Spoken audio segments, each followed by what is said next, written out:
Bonjour à toi, j'espère que tu vas bien. Aujourd'hui, je voulais te parler des 6 erreurs communes quand il s'agit de manger.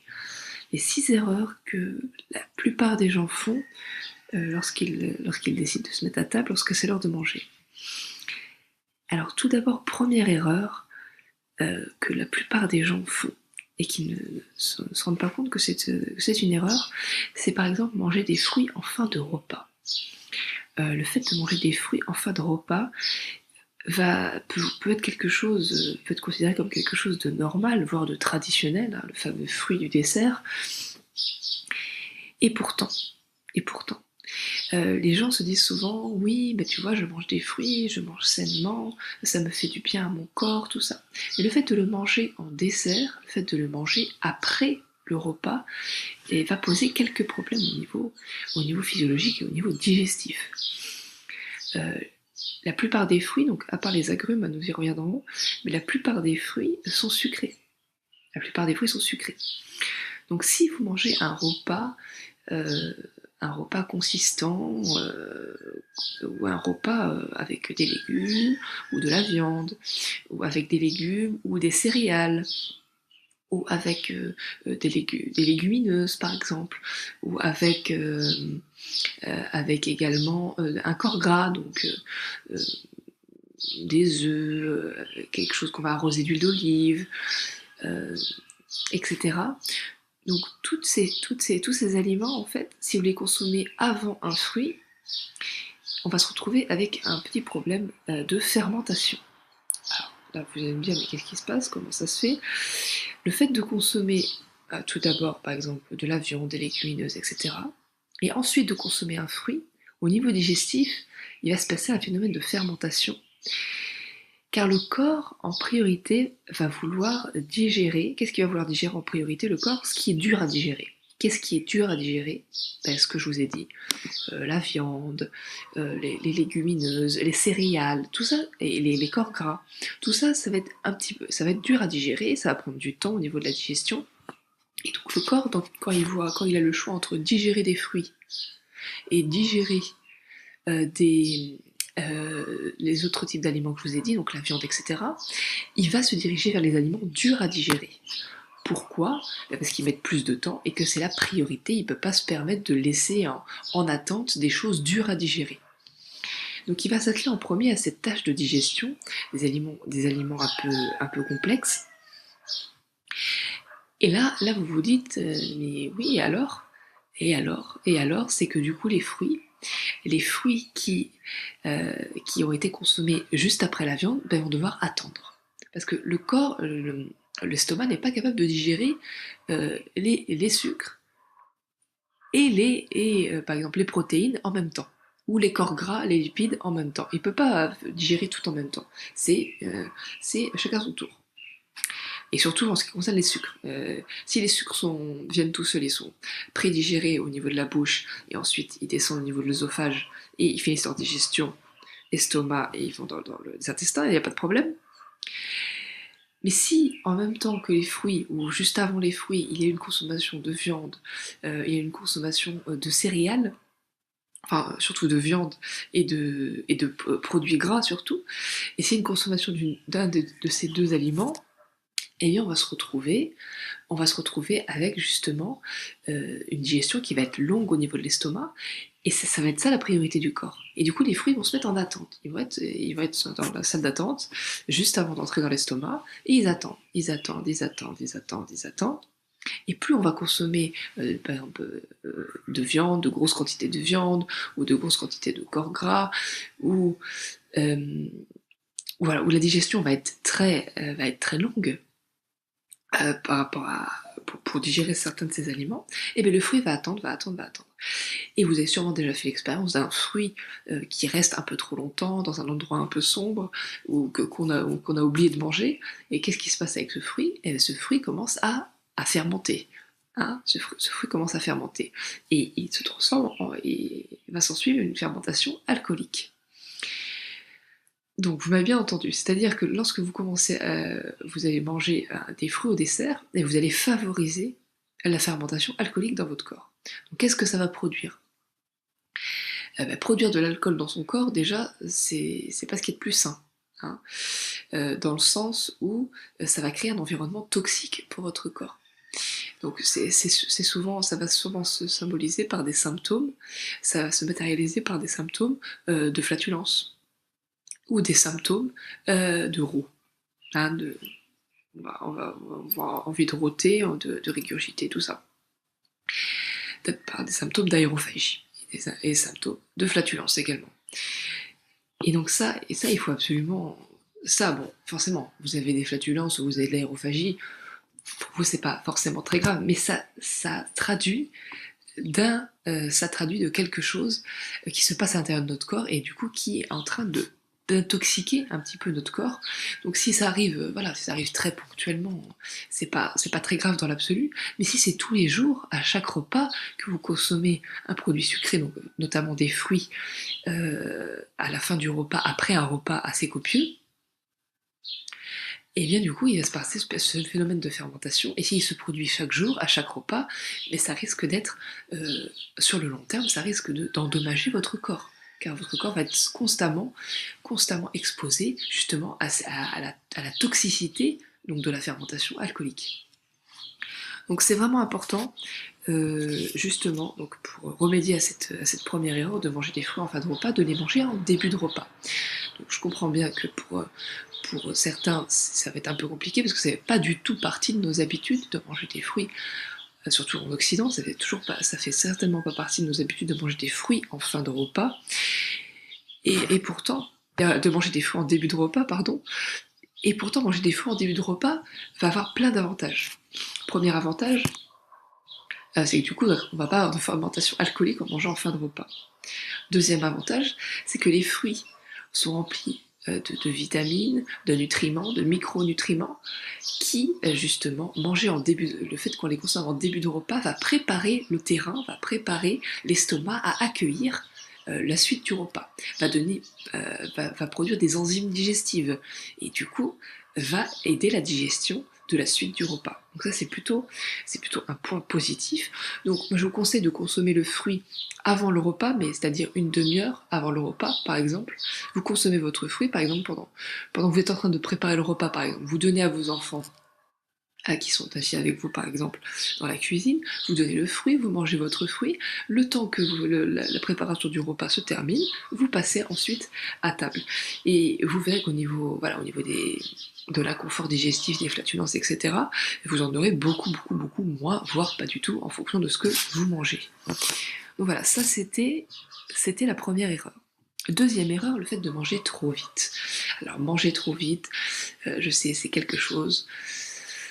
c'est-à-dire mastiquer, prendre son temps pour manger, c'est quelque chose qu'on connaît, c'est quelque chose qu'on sait, mais qu'on a beaucoup de mal à mettre en place parce que quand on mange, parfois on a faim, parfois on a les enfants qui sont autour de nous, on peut se sentir un peu stressé, et du coup on pense pas à mastiquer, on est ailleurs, on pense à autre chose, peut-être on est avec nos smartphones, etc.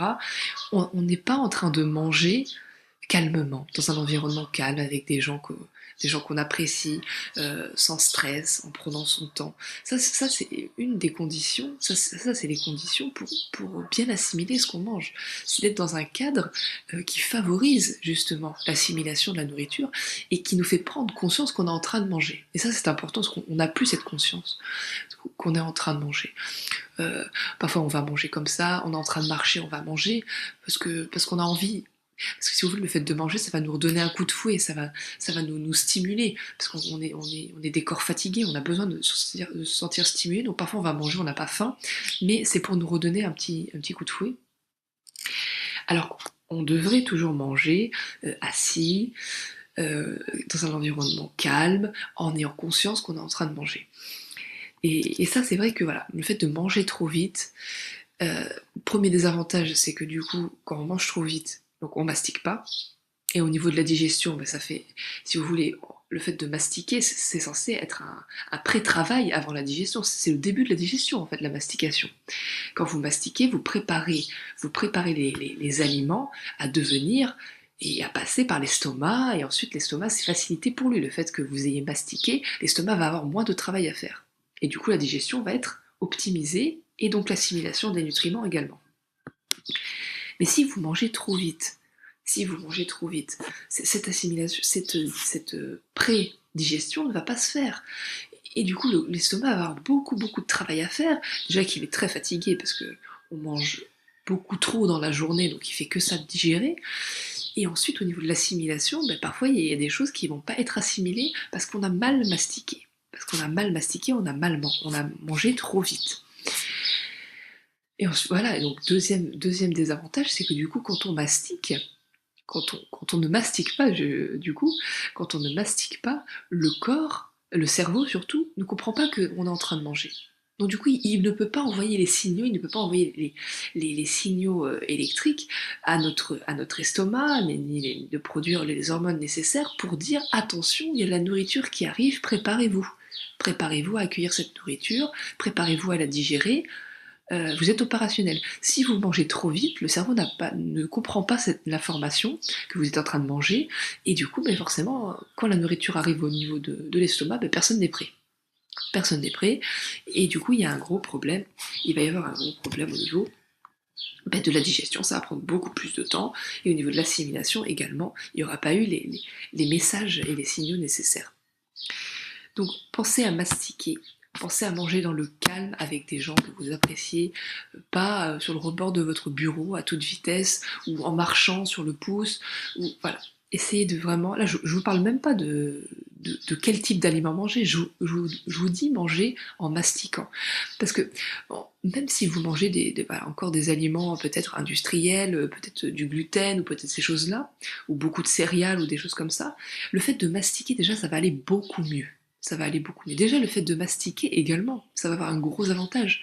C'est que si vraiment vous prenez votre temps pour manger et que vous mastiquez vos aliments, la sensation de satiété va arriver plus facilement. Alors que si vous mangez, vous allez, à part au moment où vous avez vraiment l'impression que votre estomac il est rempli, plein, et que là, si vous mangez encore plus, vous allez vomir. Mais ce qu'il faut bien comprendre, c'est justement, si vous mastiquez, votre cerveau va avoir l'information que vous êtes en train de manger, et du coup, à un certain moment, il va produire des hormones de satiété ou des neurotransmetteurs de satiété. Il va produire des produits comme ça qui vont produire la satiété, et du coup, vous allez spontanément, vous allez vous arrêter de manger parce que, ça y est, vous n'avez plus faim. Vous allez avoir conscience que vous n'avez plus faim. Alors que c'est vrai que de nos jours, on est beaucoup dans le remplissage. On mange encore ça, et après ça, et après ça, et après ça. Ah tiens, je mangerais bien encore un petit dessert. Et en fait, on n'écoute pas notre corps parce que justement, on n'a pas mangé. Il peut pas nous parler, notre corps, puisqu'on lui a pas donné les informations nécessaires. Donc voilà, c'est important de réguler sa satiété, et forcément ça va avoir un impact sur aussi également la prise de poids, la prise et la perte de poids. Donc troisième erreur que la plupart des gens font au quotidien, c'est de manger dès le réveil.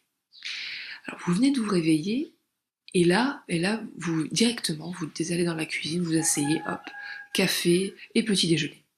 Alors manger directement dès le réveil, ça a plusieurs inconvénients. Déjà, ça ne respecte pas le système biologique, ça ne respecte pas l'ordre biologique des choses. Au moment où vous vous réveillez, donc en général, surtout en semaine, vous allez peut-être vous réveiller entre 6h et 9h du matin, mais c'est pile poil à ce moment-là qu'il va y avoir une sécrétion d'hormones, notamment l'hormone qui s'appelle la cortisol, qui est là justement pour réguler un tas de choses dans le corps tout au long de la journée. Et cette hormone a la particularité de bloquer tout ce qui va être digestion. Donc c'est-à-dire que ce que vous allez manger à ce moment-là, il y a très peu de chances que ce soit bien digéré et bien assimilé. Donc en fait, ce que vous allez manger à ce moment-là ne va pas servir concrètement à votre corps, en fait. Ne va pas servir concrètement à nourrir votre corps et va vous alourdir tout au long de la matinée, voire tout au long de la journée. Donc ce qu'il serait bon véritablement de faire, c'est de ne pas manger directement, surtout des choses lourdes à manger. Parce que voilà, le gros problème également, c'est qu'on mange directement le matin, et des choses très très dures à digérer. Ça va être du pain, ça va être des choses sucrées, de la confiture, du beurre encore. Bon. Ça dépend quel type de beurre, si c'est du beurre industriel. Ça va être peut-être des céréales très très sucrées. Ça va être des choses très dures à digérer. des choses très dures, des viennoiseries, des choses comme ça. Et plus ça va être dur à digérer, plus ça va vous rester sur le ventre pendant plusieurs heures. Et du coup, vous n'allez pas avoir l'énergie que vous devriez avoir après une nuit de sommeil. Normalement, après votre nuit de sommeil, vous êtes reposé, votre corps est rechargé d'énergie, et vous êtes prêt à agir et à faire tout ce que vous avez à faire dans votre matinée. Sans forcément manger beaucoup. Parce que ce qu'il faut bien comprendre, c'est que le soir, vous avez mangé un repas, logiquement, après, vous êtes allé vous coucher, donc vous n'avez pas fait du trampoline sur votre lit, vous vous êtes reposé, donc ce que vous avez mangé la veille au soir, et l'énergie, elle est encore là. Le sucre, il est encore en circulation dans votre corps. Vous n'avez pas dépensé toute cette énergie, toute cette énergie que vous avez accumulée le soir en mangeant votre repas. Donc normalement, logiquement, vous vous levez le matin, vous avez l'énergie nécessaire pour vous lever et pour vaquer à vos activités. Donc je comprends bien que manger un petit déjeuner, pour la plupart des personnes, c'est absolument indispensable, et pour eux, c'est inconcevable de ne pas manger de petit déjeuner. Je suis d'accord, de toute façon c'est une habitude, en plus c'est une habitude, et on nous a répété pendant des années que manger un petit déjeuner, le petit déjeuner était le moment le plus important de la journée, donc il fallait pas le louper. Après, tout est une question d'heure. Je pense que de manger directement après, dès qu'on se réveille, c'est pas ce qu'il faut faire. C'est pas ce qu'il faut faire déjà au niveau hormonal, je vous l'ai expliqué.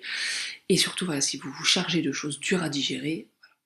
Donc, dans un premier temps, ce que je peux vous conseiller, c'est justement de consommer, si vous avez vraiment besoin de manger dès le matin en vous levant, c'est une habitude, vous pouvez pas vous en passer, de manger des choses faciles à digérer. Déjà qui vont pas vous plomber dès le matin. Et ensuite, peut-être petit à petit, si vous en avez la possibilité, mais on a toujours la possibilité quand on peut toujours trouver des possibilités pour essayer de nouvelles choses, essayer de reculer petit à petit l'heure de son petit déjeuner. Et de voir en fait que on gagne petit à petit un confort digestif. C'est-à-dire que si vous avez l'habitude de manger votre petit déjeuner à 7h30, mangez-le à 8h. Et peut-être 2-3 jours après à 8h30, pour voir ce qui se produit. Pour voir ce qui se produit. Mais autrement, le moindre mal, voilà, c'est de manger des choses faciles à digérer pour ne pas alourdir votre corps et ne pas justement avoir une baisse d'énergie vers 11h, la fameuse baisse d'énergie de 11h, qui justement, c'est la digestion de votre petit déjeuner qui est toujours pas passée. Quatrième erreur, voilà, c'est le fait justement de considérer qu'on peut tout manger quand on veut, tout manger, donc tout et n'importe quoi, quand on veut, et de ne pas écouter les signaux d'alerte de son corps. Ça, c'est une erreur que j'ai faite, que on est énormément à faire, pour ne pas dire tout le monde, sauf ceux qui ont vraiment cette prise de conscience-là. Et on considère, voilà, que, écoute, moi je mange ça, ça me fait rien de grave. Oui, effectivement, j'ai des petites... parfois, c'est un petit peu lourd au niveau de la digestion. Oui, parfois, j'ai des petites éruptions cutanées. Oui, parfois, je vais tousser, je vais avoir beaucoup de... je tousse un peu gras, j'ai des crachats, tout comme ça. Oui, mais bon, ça me gêne pas trop.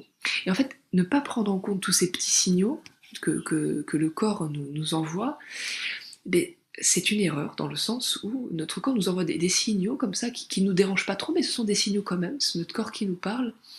Et si on ne les écoute pas, ces signaux vont se taire. Ces signaux vont se taire, le corps va rentrer en adaptation, il va s'habituer à ces mauvaises habitudes que nous lui avons fait prendre, et un jour, ça ressort. Ça ressort parce qu'à force de tirer sur l'élastique, il éclate, et du coup on se retrouve avec l'émergence de pathologies du jour au lendemain, on ne comprend pas. Donc il va y avoir l'apparition de diabète, l'apparition de cancer, l'apparition de problèmes de thyroïde, et comme ça, l'apparition de maladies auto-immunes. Et là on ne comprend pas, on se dit mais comment ça se fait, j'allais bien, je mangeais ce que je voulais, et puis là je mange un truc, ça me rend malade, je comprends pas, qu'est-ce qui se passe. On n'a pas écouté les signaux de notre corps. C'est pour ça que c'est très important d'expérimenter, de faire des tests, d'écouter son corps pour savoir si tel aliment, justement, qu'est-ce qu'il fait au niveau de notre digestion, si on se sent bien.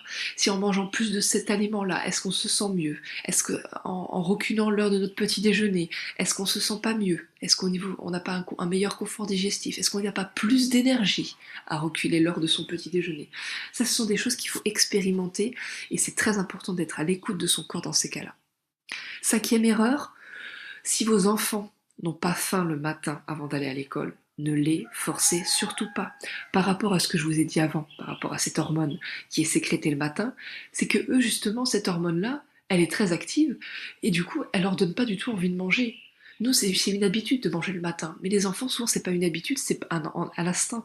Si vos enfants vous réclament à manger le matin, donnez-leur des aliments faciles à digérer, mais donnez-leur à manger s'ils veulent manger, aucun problème. Mais s'ils ne veulent pas manger, si vraiment ils rechignent à manger le matin, ils se disent non, j'ai pas faim, maman, j'ai pas faim, j'ai pas faim, j'ai pas faim, ne les forcez pas. Ne les forcez pas, mettez dans leur sac s'ils vont à l'école un goûter conséquent, un goûter conséquent, facile à digérer, etc. Mais si dès le matin au réveil, avant de partir à l'école, ils ne veulent pas manger, ne les forcez pas. Ne les forcez pas, parce que c'est instinctif, ils n'ont pas besoin de manger. Ils n'ont pas besoin de manger, ils ont l'énergie de la veille dans leur corps, et s'ils ne veulent pas manger, c'est qu'il y a une raison, c'est pas un caprice. Donc écoutez vos enfants, au moins pour ces choses-là, et si vos enfants n'ont pas faim le matin, ne les forcez pas. Et enfin, 6e erreur, c'est le fait de ne pas varier son alimentation. Souvent on me dit, oui mais toi je mange pas que ça, mais bon, et souvent les gens me disent, oui tu manges que des fruits et des légumes, c'est plat, tu manges que ça. Alors, bah déjà je mange pas que ça, et ensuite c'est loin d'être plat, parce que moi justement en mangeant des fruits et des légumes, au fil des saisons déjà mon alimentation va changer, donc en hiver ça va être plus des potirons, des patates douces, etc. En été ça va être des fruits plus chargés en eau, ça va être des légumes également, des tomates, donc au fil des saisons déjà mon alimentation va changer, forcément, parce que j'essaie de manger plus en plus de saisons locales. Et ensuite, voilà, je peux faire des préparations, des couleurs, des trucs comme ça. Franchement, mon alimentation, je pense qu'elle est plutôt variée. Mais c'est que quelqu'un, en général, le genre de personne qui me fait ces réflexions-là, mais qu'est-ce qu'ils mangent au quotidien? Le matin, ils vont manger du pain, ou des biscottes, ou des croissants, donc c'est du blé. Ensuite, le midi, ils vont manger quoi? Ils vont manger peut-être une pizza, un sandwich, un gâteau, c'est du blé. Le soir, au goûter, ils vont manger peut-être leur petit gâteau, leur petite viennoiserie, ou autre chose, voilà. Donc c'est du sucre et du blé. Et le soir, ils vont consommer peut-être des pâtes, et peut-être, ah oui, peut-être à ce moment-là, il y aura une salade ou des légumes. Mais toute la journée, ils ont consommé du blé. Donc après, qu'on vienne pas me dire que c'est moi qui mange toujours la même chose. Donc voilà, c'était ce que je voulais vous dire par rapport aux 6 erreurs communes que la plupart des gens font quand il s'agit de se mettre à table. Donc j'espère que ce podcast vous aura plu. N'hésitez pas à vous abonner à la chaîne Vivons Physiologique Podcast, et d'activer la petite cloche pour recevoir toutes les notifications. Également, n'hésitez pas à liker, à mettre un pouce bleu pour plus de visibilité. Et je vous dis à très très bientôt pour un nouveau podcast.